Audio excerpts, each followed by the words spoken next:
तो नमस्कार। संस्कृत ज्ञान धारा चैनल में आपका स्वागत है और मैं हूं दिनेश पांडे। मित्रों, हम लोग अध्ययन कर चुके हैं कि शकुंतला की विदाई हो रही है। शकुंतला को तपोवन की सीमा पर पहुंचाने के लिए आश्रम के सभी तपस्विनियां, शकुंतला की सखियां और महर्षि कर्ण साथ में जा रहे हैं। शकुंतला बहुत दुखी है। रास्ते में जा रहे हैं सब लोग, तभी शकुंतला अपनी प्रिय सखी प्रियंवदा से हाथ की ओट करके त्रिपाता का सहारा ले करके कहती है कि हे प्रियंवदे, आर्यपुत्र की दर्शन की इच्छा होते हुए भी इस आश्रम भूमि को छोड़ते हुए मेरे ये पैर बड़े कष्ट से आगे बढ़ रहे हैं। मैं इस समय बहुत दुखी हूँ। प्रियंवदा कहती है, सखी, ऐसी बात नहीं है कि केवल तुम ही दुखी हो, तुम्हारे विरह में तो यह तपोवन भी रो रहा है। अरे यहाँ की दशा तो देखो, यहाँ तो मयूरों ने नाचना छोड़ दिया है, मृगों ने अपने कुश के घास को उगल दिए हैं, और तो और वृक्ष भी तुम्हारे विरह में रो रहे हैं। इसलिए यहाँ का वातावरण भी तुम्हारे वियोग में द्रवित है, दुखी है। इसलिए ऐसी कोई बात नहीं है कि तुम ही दुखी हो, यहाँ सब कोई तुम्हारे विरह में दुखी है। तभी जाते जाते शकुंतला महर्षि कर्ण से कहती है कि हे पिताजी, मैंने आश्रम के सभी वृक्षों से, मुनियों से, सखियों से जाने की आज्ञा मांग ली है, लेकिन अभी हमने अपनी लता बहन बनजोत्स्ना से आज्ञा नहीं मांगी है। बनजोत्स्ना से मैं नहीं मिली हूँ। मैं चाहती हूँ कि बनजोत्स्ना से भी जा कर के मिल लूँ। तब महर्षि कर्ण कहते हैं कि पुत्री, मैं जानता हूँ कि तुम्हारा उस पर सगी बहन जैसा स्नेह है, वह तुम्हारे दाहिने बगल में है, जा कर के उससे मिल लो। मित्रों, वह शकुंतला जाती है और बनजोत्स्ना लता को अपने गले से लगा लेती है और कहती है कि हे बनजोत्स्ने, तुम भी मेरे गले मिल जाओ, क्योंकि आज से मैं तुमसे दूर हो जाऊंगी। और इस तरह दोनों गले मिलती हैं।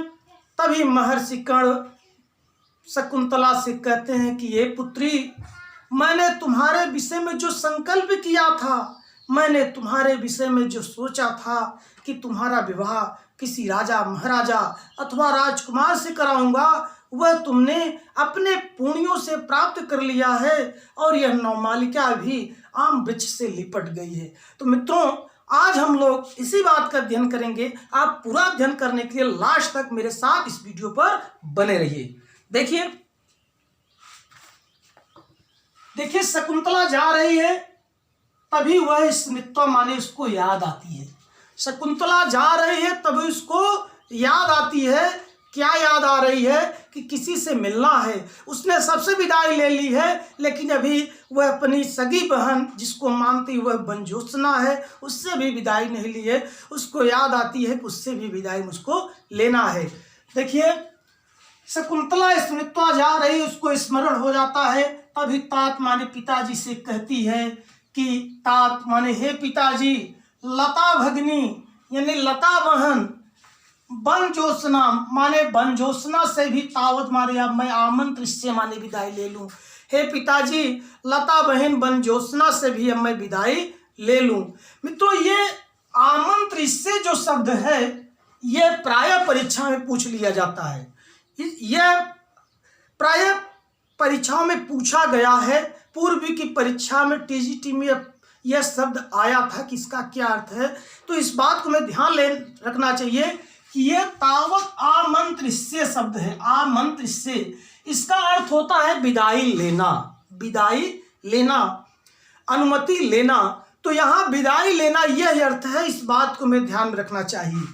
तो यहाँ फिर से इसको देख लेते हैं। शकुंतला स्मृत्वा माने शकुंतला स्मरण करके कहती है, याद करके कहती है कि तात माने हे पिताजी, तावत माने अब, लता भगनी माने लता बहन, बनजोत्स्ना आमंत्रिष्यते यानी बनजोत्स्ना से मैं विदाई मांग लूं।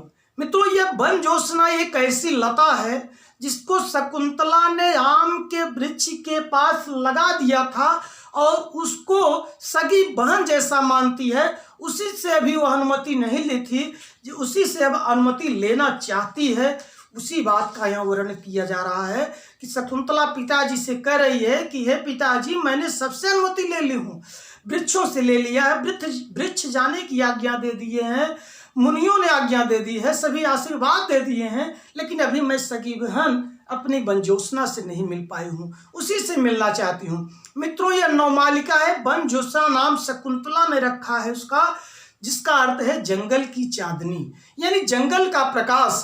तो इस बात को मैं ध्यान रखना चाहिए कि ये बनजोसना जो है, इसको शकुंतला ने स्वयं अपने हाथों से लगाया था और उसे सगी बहन जैसा प्रेम करती है।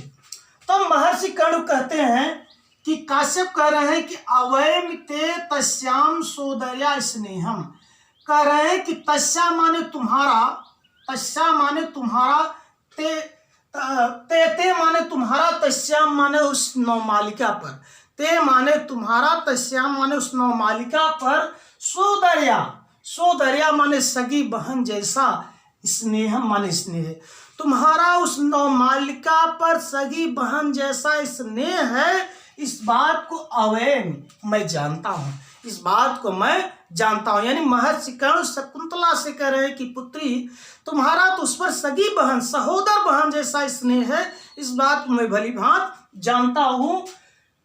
इयम तावत दक्षिणेन, इयम माने यह, तावत दक्षिणीय तो तुम्हारे दाहिने ओर है, यह तुम्हारे दाहिनी ओर है। मित्रों, यह दक्षिणेन शब्द भी महत्वपूर्ण है, यह भी प्रायः पूछा जाता है परीक्षा में कि बनजोसना शकुंतला की किस तरफ थी।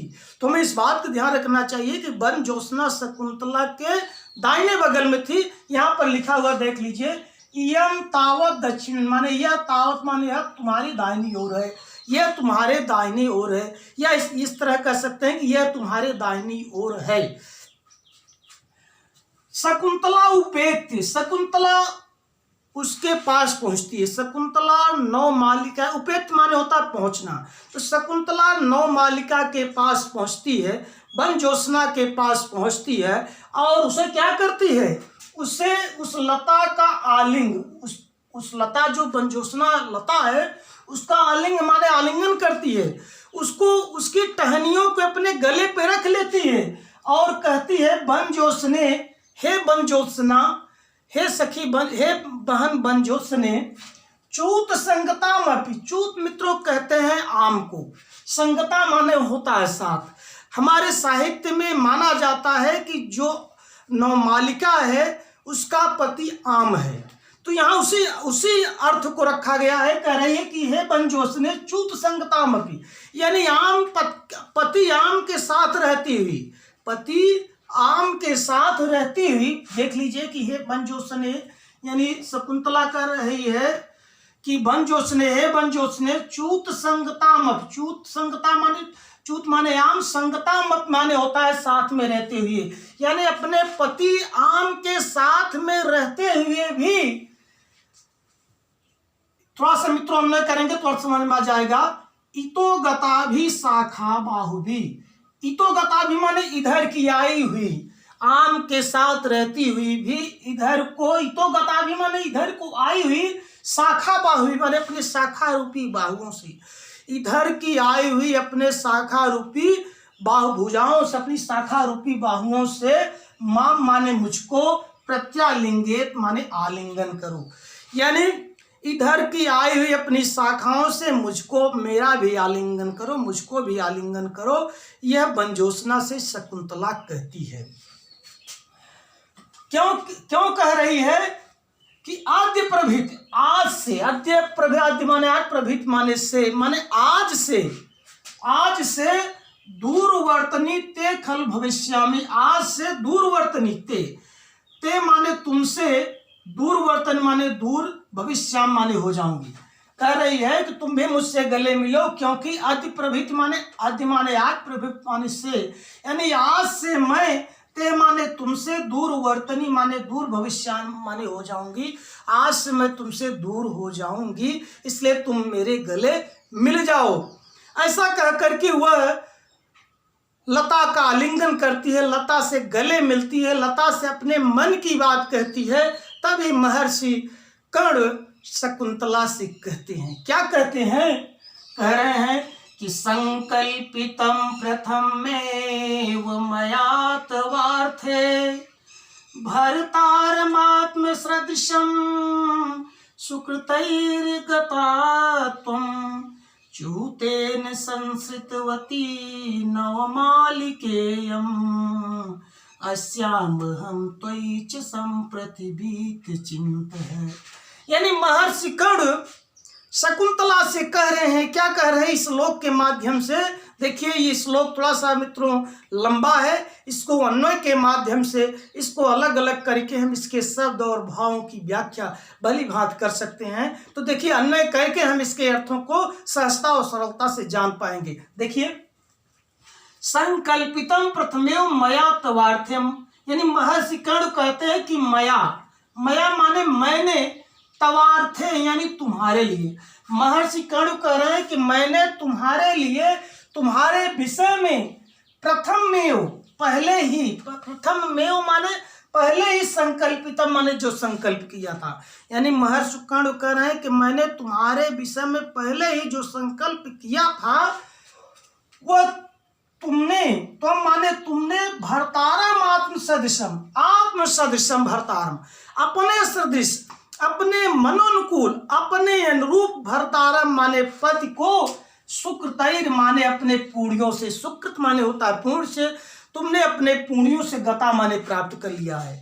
कहने का आशय है कि महर्षि कर्ण शकुंतला से कह रहे हैं कि हे पुत्री, मैंने जो पहले तुम्हारे विषय में सोचा था, जो संकल्प लिया था कि तुम्हारा विवाह किसी राजा महाराजा राजकुमार से करवाऊंगा, किसी सम्राट से करवाऊंगा तुम्हारी शादी, वह तुमने अपने पुण्यों से प्राप्त कर लिया है। और क्या है कि च्यूतेन संसृतवती नवमालिकेयम, नवमालिका यम, मित्रों इसमें संधि विच्छेद कर देंगे तो नवमालिका धन यम बन जाएगा, नवमालिका धन यम, तो इसको यम हम लोग पढ़ेंगे यम, यम नवमालिका, यानी यह नवमालिका भी, यम नवमालिका, यह नवमालिका भी च्यूतेन माने याम से, संसृतवती माने लिपट गई है। यह नवमालिका भी आम से लिपट गई है, अर्थात यह नवमालिका भी आम को प्राप्त कर ली है। इसलिए अस्याम अहम त्वयि च संप्रति बीत चिंत, संप्रति माने अब, संप्रति माने अब, अहम माने मैं, संप्रति माने अब, अहम माने मैं, यानी अब मैं अस्याम, अस्याम माने इस नवमालिका के प्रति, त्वयि माने शकुंतला के प्रति, त्वयि माने शकुंतला यानी तुम्हारे प्रति, यानी अस्याम माने इस नवमालिका के प्रति, त्वयि माने तुम्हारे अर्थात शकुंतला, तुम दोनों के प्रति क्या हो गया हूं? बीत चिंता माने निश्चिंत हो गया हूं। अब मैं तुम्हारे और इस नवमालिका दोनों के प्रति मैं निश्चित हो गया हूं। मित्रों ये श्लोक बहुत महत्वपूर्ण है, प्राय परीक्षा में पूछ लिया जाता है, इसलिए एक बार इस श्लोक का हम लोग सरसरी दृष्टि से फिर अध्ययन करते हैं, फिर इसके व्याकरणिक अध्ययन करेंगे। आप लोग लास्ट तक मेरे साथ इस वीडियो पर बने रहिए। देखिए महर्षि कर्ण कह रहे हैं कि संकल्पितम प्रथमेव मया तवार्थे, मया माने मैंने, तवार्थे माने तुम्हारे लिए, प्रथमेव माने पहले ही, जो संकल्पितम माने संकल्प किया था, वह त्वम माने तुमने, भर्तारम आत्मसदृशम, आत्मसदृशम माने अपने अनुकूल, अपने मनोनुकूल, अपने अनुरूप, भर्तारम माने पति को, सुकृतई माने अपने पुण्यों से गता माने प्राप्त कर लिया है। और यम नवमालिका, नवमालिकेयम, या यम नवमालिका, यह नवमालिका भी च्यूतेन माने आम से, संसृतवती माने लिपट गई है, यह नवमालिका भी आम से लिपट गई है। इसलिए संप्रति माने अब मैं, अस्याम माने इस नवमालिका, संप्रति माने अब, अहम माने मैं, अस्याम माने इस नवमालिका, और च माने और, त्वयि माने तुम्हारे प्रति, इस नवमालिका और तुम्हारे प्रति संप्रति और बीत चिंता माने निश्चिंत हो गया हूं। मित्रों ये तो रही इसकी भाव की व्याख्या, इसके शब्दों की व्याख्या। अब हम लोग इसके व्याकरणिक अध्ययन कर लें ताकि इस श्लोक का पूर्ण अध्ययन हो जाए, जो प्राय परीक्षाओं में पूछा जाता है। तो आप पूरा अध्ययन करने के लिए मेरे साथ लास्ट तक इस वीडियो पर बने रहिए। देखिए इस श्लोक में जो महत्वपूर्ण श्लोक है 13वां नंबर श्लोक।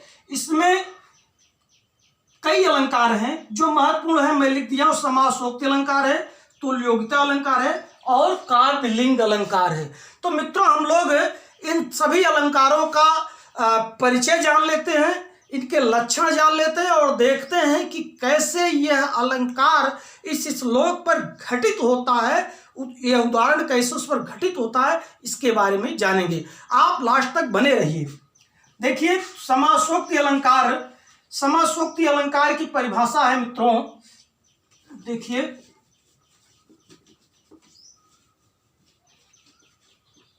समासोक्ति अलंकार है कि, देखिए ध्यान से देखिए, समासोक्ति समैर यत्र, समासोक्ति समैर यत्र कार्यलिंग विशेषणम, कार्यलिंग विशेषणैः, कार्यलिंग विशेषणैः व्यवहार समारोपः, व्यवहार समारोपः, व्यवहार समारोपः प्रस्तुते अन्यस्य, प्रस्तुते अन्यस्य, प्रस्तुते अन्यस्य वस्तुनः। मित्र, थोड़ा हम लोग ये जो लक्षण है इसके अर्थ के बारे में जान लें, तब ये जान लेंगे कि कैसे इस पर यह घटित होता है। पहले इसके अर्थों के बारे में जान लें कि समासोक्त समैर यत्र कार्यलिंग विशेषणैः व्यवहार समारोप प्रस्तुत अन्यस्य वस्तुनः, ये लक्षण बहुत महत्वपूर्ण है। देखिए, यत्र माने जहां पर, यत्र माने जहां पर कार्यलिंग विशेषणों के द्वारा, यत्र माने जहां पर कार्यलिंग विशेषणों के द्वारा प्रस्तुते समान रूप से, समैर माने समान रूप से, यत्र माने जहां पर कार्यलिंग विशेषणों के द्वारा, समय माने समान रूप से, प्रस्तुते माने प्रस्तुत में, प्रस्तुते माने प्रस्तुत में जो सामने हो, जो दिखाई पड़ता हो, जो प्रत्यक्ष हो, उसे प्रस्तुत करते हैं।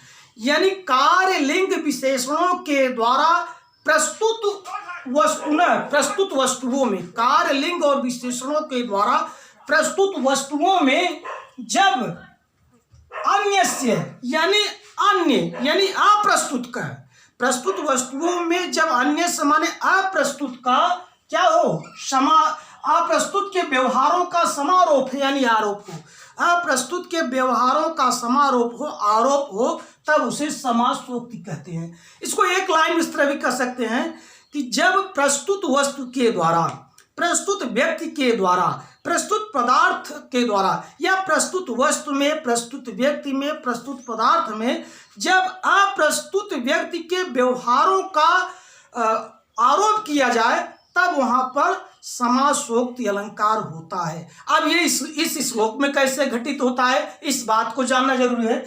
यहां पर देखिए, आप लोग जब ध्यान से श्लोक अर्थ पढ़े होंगे तो आपको याद होगा कि यह नवमालिका भी चूतेन संसितवती, यह नवमालिका चूतेन माने आम से मिल गई है। यानी नवमालिका और आम में नायक और नायिका के व्यवहारों का आरोप है। यानी नवमालिका और आम में नायक और नायिका के व्यवहार का आरोप है, इसलिए यह इस श्लोक में समासोक्ति अलंकार है। इस बात को मैं ध्यान रखना चाहिए। जो और महत्वपूर्ण दूसरा अलंकार इस पर घटित हो रहा है वह है तुल्योक्ता और काव्यलिंग अलंकार। मित्रों, ये इस बात को मैं ध्यान रखना चाहिए कि एक ही श्लोक में कई अलंकार हो सकते हैं, ये कोई अतिशयोक्ति की बात नहीं है। एक ही श्लोक के 5-6 अलंकार भी हो सकते हैं। ऐसे कई श्लोक हमको मिले हैं। तो देखिए, इसमें भी दूसरा क्या है, तुल्योगिता अलंकार। क्या है तुल्योगिता अलंकार? तो मित्रों, इसका भी हम लोग अर्थ जान लेते हैं। देखिए, तुल्योगिता अलंकार का क्या लक्षण है, ध्यान से आप लोग बने रहिए कि पदार्थानाम प्रस्तुतानाम, पदार्थानाम प्रस्तुतानां पदार्थानां प्रस्तुतानां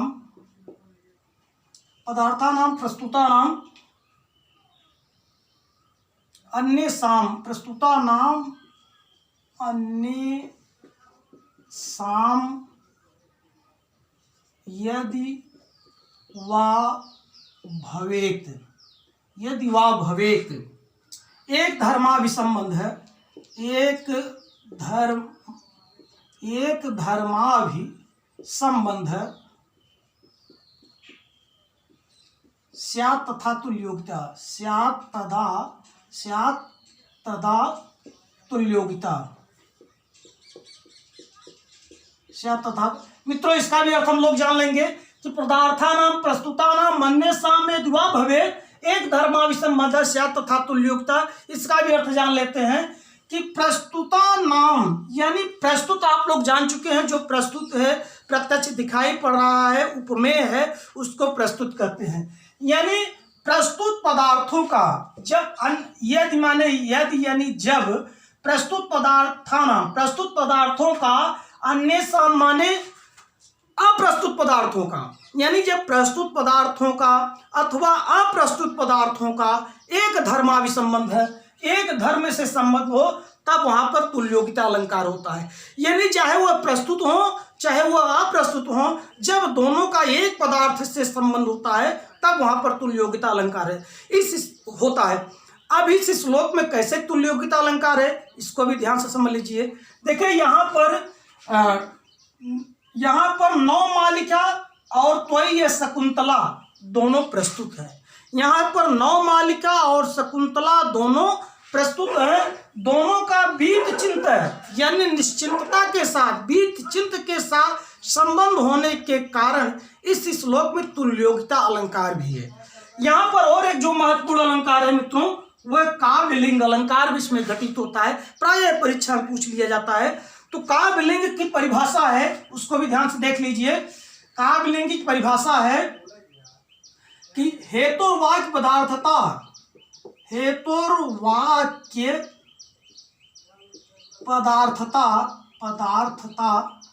काव्यलिंगम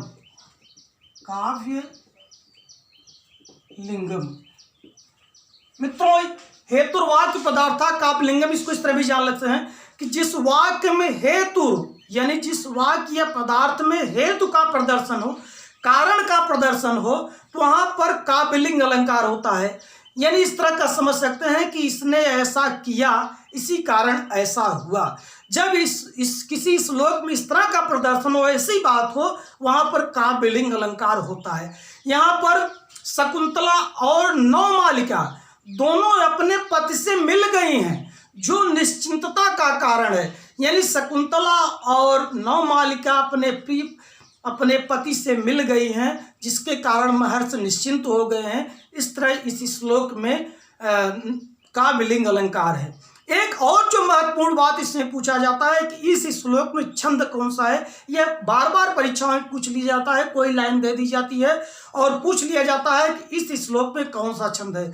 तो मित्रों, इस श्लोक में वसंत तिलका छंद है। वसंत तिलका छंद का लक्षण भी लिख देते हैं, इसको भी ध्यान से देख लीजिए।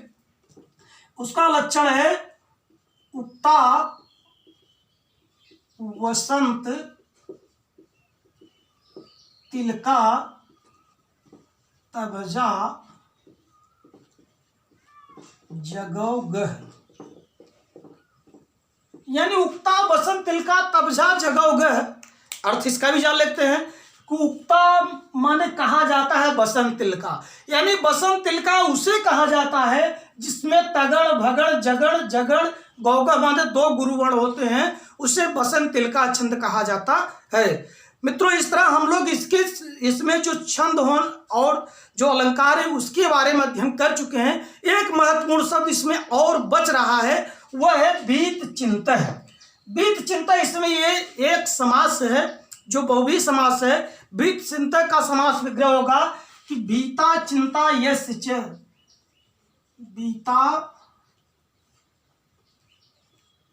बीता चिंता यस्य सह। यानी जिसकी चिंता बीत चुकी है, जो निश्चिंत हो गया है, वह बीत चिंत है। इस तरह मित्रों हम लोग इसी श्लोक का सांगोपांग अध्ययन कर लिया है। आशा है कि यह वीडियो आपके लिए लाभकारी सिद्ध हुआ होगा। अगर ये आपको अच्छा लगता है तो इसको लाइक करिए। अगर आप नए हैं तो मेरे चैनल को सब्सक्राइब करिए ताकि मेरे हर नई वीडियो आप तक पहुंच जाए, और इस पर कमेंट जरूर लिखिए। इसी के साथ नमस्कार।